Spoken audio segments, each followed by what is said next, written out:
दुनिया का कितना भी दरिद्र व्यक्ति हो,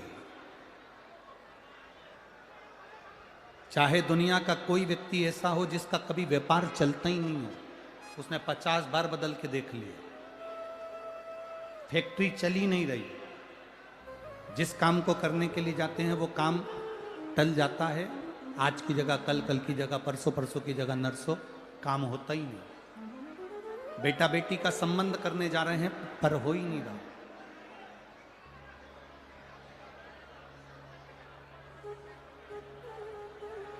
कितना भी दरिद्र से दरिद्र व्यक्ति है, कितना भी दीन से दीन व्यक्ति है, एक नियम वो अगर अपनी जिंदगी में बना ले, प्रदोष काल में, प्रदोष के समय पर बेलपत्री के वृक्ष के नीचे एक बार जाकर नमन करना और प्रदोष काल में शंकर भगवान के मंदिर में दिया लगाना, ये दो चीजें अगर वो 3 महीना भी लगातार कर ले तो उसके जीवन में कभी कोई समस्या आ ही नहीं सकती, कोई दुख आ ही नहीं सकता। एक नियम बना, जब कोई कहते तुम्हारे जीवन में कष्ट ही कष्ट है, तब एक काम चालू करो, शिव की आराधना।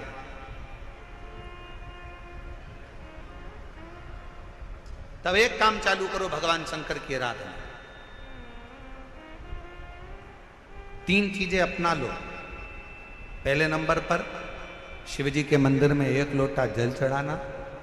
दूसरे नंबर पर मंदिर में दिया लगा सकते हो तो ठीक है, नहीं तो एक कनेर का फूल पीला वाला, देखा है आप लोगों ने?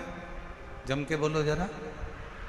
पीले कलर का कनेर का फूल एक, प्रदोष काल के समय पर अगर दीप लगा सको तो ठीक है, नहीं तो एक कनेर का फूल पीले कलर का, शिव जी के अशोक सुंदरी का स्पर्श। अशोक सुंदरी वाली जगह मालूम है ना आप लोगों को? फिर से आप समझ लें।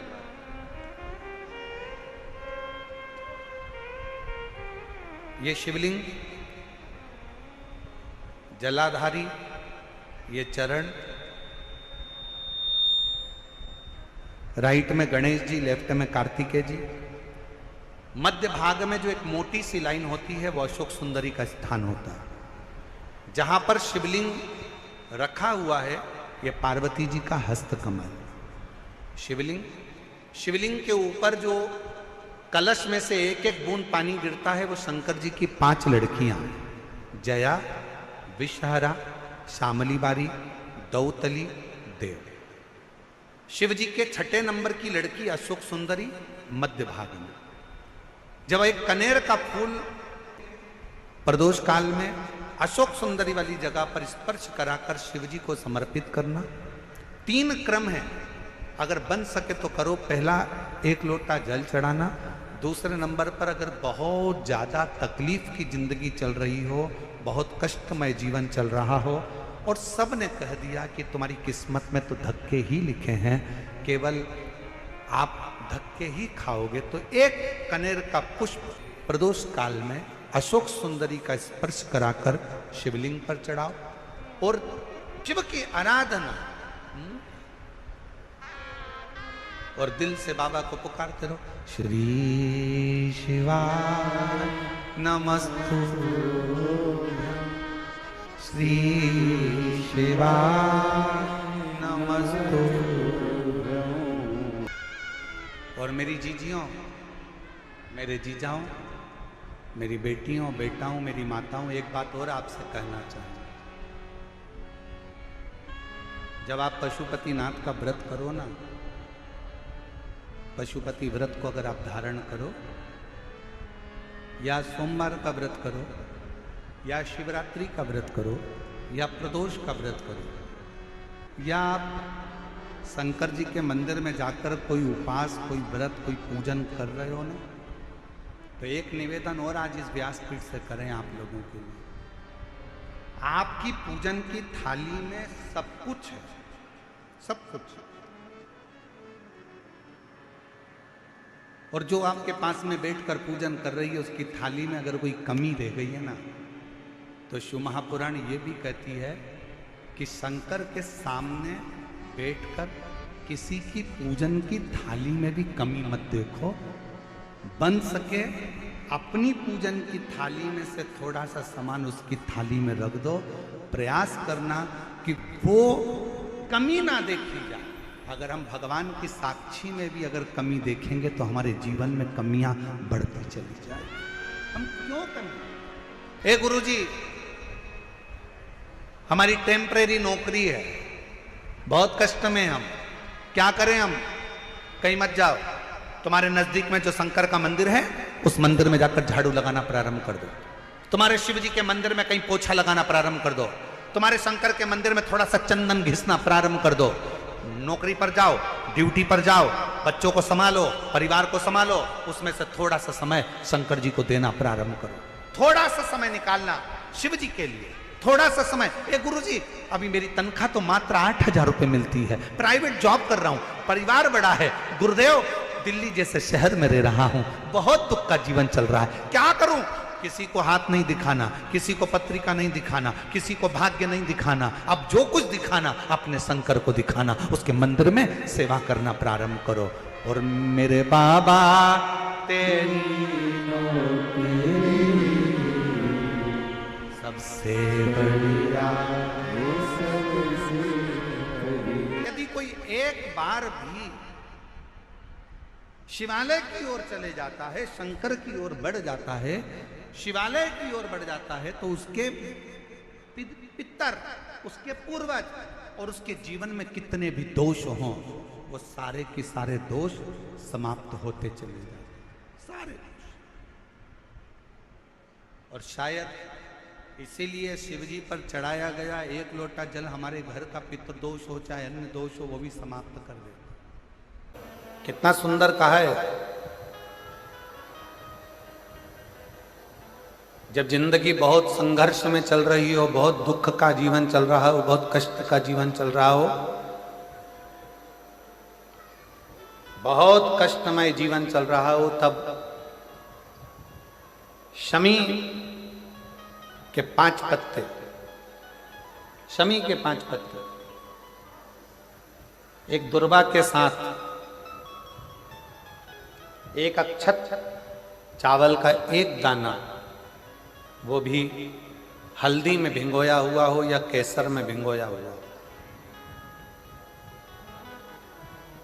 शमी पत्र 5, एक दुर्वा, एक चावल का दाना, जो दिल से हृदय से बेलपत्री के वृक्ष के नीचे पार्थिव लिंग का निर्माण कर कर मट्टी का शिवलिंग बनाकर प्रदोष काल में, मतलब शाम के समय पर शिवलिंग बनाकर उस पे जल चढ़ाकर, जो ये 5 शमी का पत्र, एक दुर्वा और एक चावल का दाना, अपनी कामना कर कर जो दुख चल रहा है बाबा से विनय कर कर एक एक पत्ता जब समर्पित कर दे, फिर एक दुर्वा समर्पित कर दे, फिर एक चावल का दाना समर्पित कर दे और बाबा का वहीं पर पुनः विसर्जन कर दे, 3 महीना तो जाने दो, 15 दिन के अंदर वो दुख कटता जरूर है, चाहे कोई भी दुख,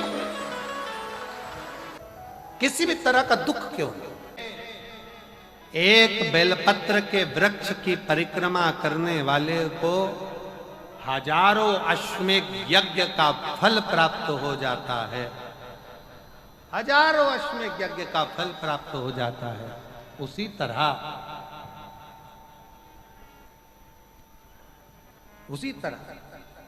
एक पार्थिव लिंग का निर्माण करने वाले को, मिट्टी का शिवलिंग का निर्माण कर कर पूजन करने वालों को 12 ज्योतिर्लिंग के शिवलिंग के दर्शन का पुण्य फल प्राप्त। बहुत ध्यान लगाकर सुनिएगा। एक बेलपत्री और उस बेलपत्री में एक चंदन की बिंदी और एक अक्षत का दाना मात्र रखकर भी अगर शिवालय पर चढ़ा दी जाती है, एक बेलपत्री, एक चंदन का बिंदी, और चंदन फिर निवेदन करेंगे आज के जमाने में तुम लोग सब घिसा घिसाया पड़ा पड़ाया डब्बी का सामान ले लेकर, वो नहीं, चंदन की एक मुठिया रखो, थोड़ा सा भी घिसो, जरा सा भी घिसो, उसकी एक बिंदी और एक चावल का दाना जब हम भगवान देवाधिदेव महादेव को समर्पित करते हैं, अपनी कामना कर कर समर्पित करते हैं, तो निश्चितता है, महापुराण की कथा कहती है शंकर भगवान उसका फल शीघ्र प्रदान कर देते हैं। भले आपने कुछ करा ना करा, उसका फल तुम्हें मिल जाता। में जाना, लोटा भरकर जल समर्पित करना, और कभी तुम्हारे जीवन में अगर तुमको लग रहा है कि मैं दुखों से पीछा छूट ही नहीं रहा, तब उस जगह पर बेलपत्री के मध्य भाग में पीला चंदन, ये जो पत्ती है और ये दो पत्ती हैं, ये बड़ी पत्ती और ये बीच की जो दो पत्ती हैं, इसके बीच में जो डंडी का भाग रहता है,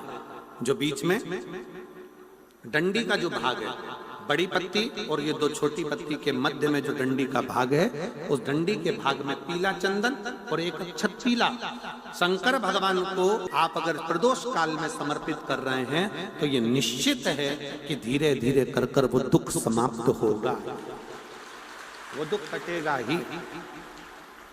प्रगत वर्णन किया गया शंकर भगवान की आराधना में, शिव की आराधना में, जब तुम्हें लगता है कि तुम्हारा व्यापार नहीं चल रहा, कोई तुम्हें धोखा दे रहा है, लक्ष्मी नहीं आ रही, बहुत चिंता में पड़े हुए हो, बहुत टेंशन में जिंदगी चल रही है, बहुत बीमारियां तुमको घेर ली है और चारों तरफ अंधेरा ही अंधेरा नजर आ रहा है, तुमने विचार करा अब मैं तो मर जाऊं तो अच्छा, मैं सुसाइड कर लूं तो अच्छा, मैं मर जाऊं तो अच्छा, तो मरने से पहले एक काम कर कर देखना, शंकर भगवान की आराधना कर कर देखना, शिव पर एक लोटा जल चढ़ा कर देखना, और ज्यादा चिंता ज्यादा टेंशन हो तो बेलपत्री के जड़ को घिसकर उसका चंदन बनाकर शंकर को लेपन कर कर उसकी भी आराधना कर कर देखना कि बेल चंदन का फल क्या। बेलपत्र, एक बेल, ये कोई साधारण नहीं, एक बेलपत्र, एक बेल, ये कोई साधारण नहीं, एक बेल। इसकी नीचे की डंडी से लेकर ये दो पत्तियां जहां लगी हैं, और दो पत्ती से लेकर ये बीच की जो पत्ती है उसमें जो गैप है, उसमें जो जगह है, दिख रही है आपको, ये दो पत्ती से लेकर बीच की पत्ती के बीच में जो जगह खाली रहती है, 33 कोटि देवी देवताओं विराजमान रहते हैं इस बीच की जगह में।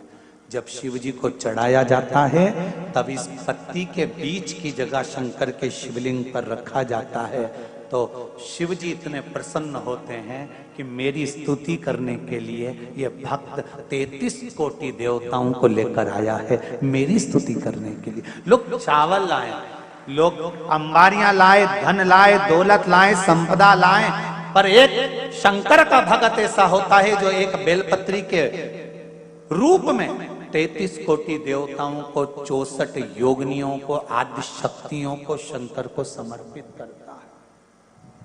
कितना सुंदर संवाद है, कितना सुंदर बात कही कि भूल से भी किसी तीर्थ में नहीं गए, कहीं हमने गौदान नहीं करा, कहीं हम किसी तीर्थ में नहीं गए, हमने कहीं गौदान नहीं करा, हमने कहीं ब्राह्मण भोजन नहीं कराया, हम कहीं गंगा यमुना कावेरी सरस्वती नर्मदा छिपरा पुण्यवान नदी में हम स्नान नहीं कर पाए। शिव महापुराण की कथा कहती है भूलवश भी अगर पिपलेश्वर या बटकेश्वर किसी शिवालय पर भूल से भी अगर एक लोटा जल चढ़ जाता है, तो देव अधिदेव महादेव सारे तीर्थों का फल अपने आप प्रदान कर देते हैं, भूल से भी चढ़।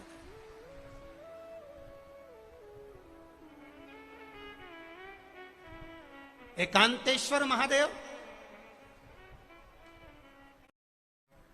किसी तीर्थ में नहीं गए,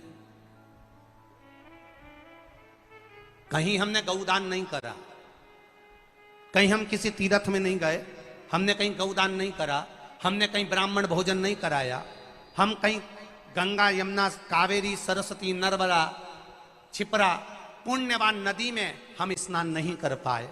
शिव महापुराण की कथा कहती है भूलवश भी अगर पिपलेश्वर या बटकेश्वर किसी शिवालय पर भूल से भी अगर एक लोटा जल चढ़ जाता है तो देव अधिदेव महादेव सारे तीर्थों का फल अपने आप प्रदान कर देते हैं। भूल से भी चढ़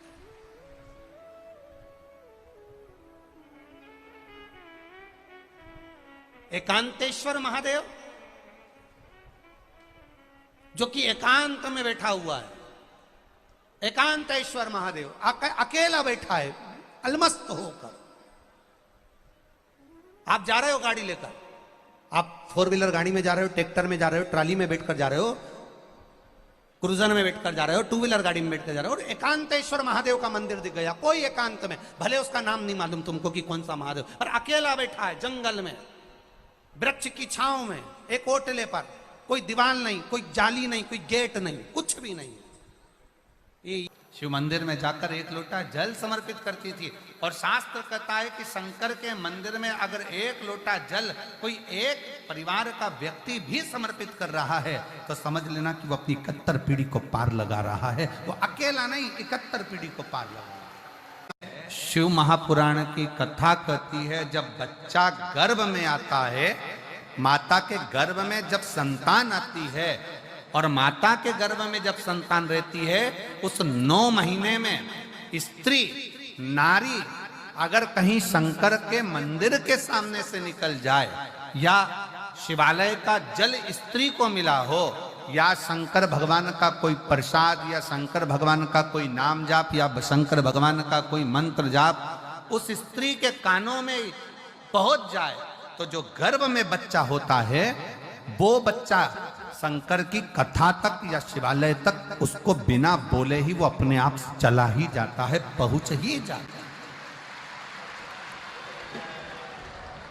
उस गर्भ में रहने वाले बच्चे को भगवान शंकर के मंदिर के सामने से भी कोई गर्भवती स्त्री निकल कर चली जाती है तो उसका भी फल उसको प्राप्त हो जाता है, उसका भी फल उसको प्राप्त हो जाता है।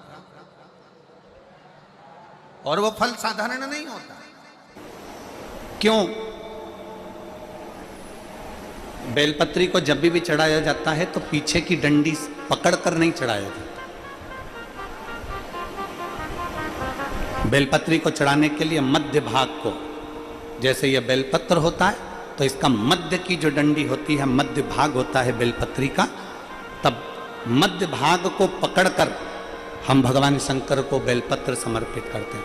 कोई भी बेलपत्र ऐसे नहीं चढ़ाता कि डंडी पकड़ के चढ़ा दिया, फिर पीछे की डंडी पकड़ के चढ़ा दिया, फिर पीछे की डंडी पकड़ के चढ़ा दिया, फिर डंडी पकड़ा, फिर चढ़ा दिया ना।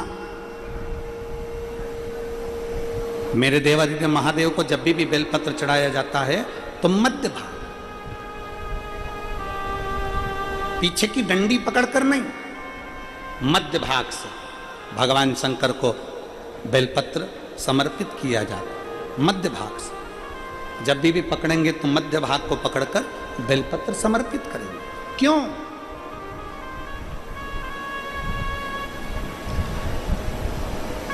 क्योंकि हमने भगवान शिव को मध्य भाग पकड़कर इसलिए समर्पित करा कि ये केवल बेलपत्र का मध्य भाग नहीं है मेरे शंभू, मेरे हृदय के मध्य भाग को मैं आपके चरणों में समर्पित कर रही हूं। मेरा दिल, मेरा हृदय, मेरा चित्त मैं आपको दे रही हूं। मध्य भाग एक विश्वास के साथ दे रही हूं। इतनी सुंदर बात नंदी ने कही है।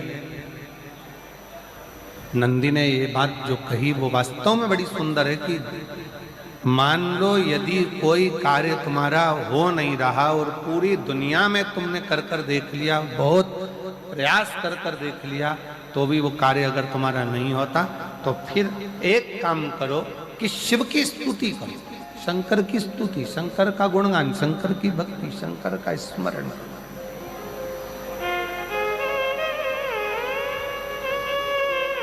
फिर शिव की स्तुति करिए, शंकर से विनय करिए, शंकर से निवेदन करिए, शंकर का गुणगान करिए।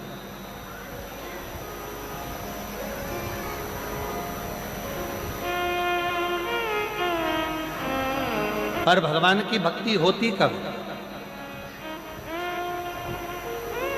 जितने आस्था चैनल पर कथा सुन रहे हैं, जितने फेसबुक यूट्यूब पर कथा सुन रहे हैं, जितने पंडाल में बैठकर शिव भक्त कथा को रसपान कर रहे हैं, उनसे निवेदन करूंगा कि शंकर की भक्ति होती कब है, शंकर का स्मरण कब होता है, शंकर की भक्ति कब होती है, शंकर की कथा सुनने में मन कब लग सकता है, जब अपने भीतर की अभिमत्ता, अपने भीतर का अहम, अपने भीतर का अहंकार, अपने भीतर की आसक्ति, अपने भीतर का काम, अपने भीतर की तृष्णा जब दूर हो जाए तो समझो कि आप शिव में मन लगा बैठे।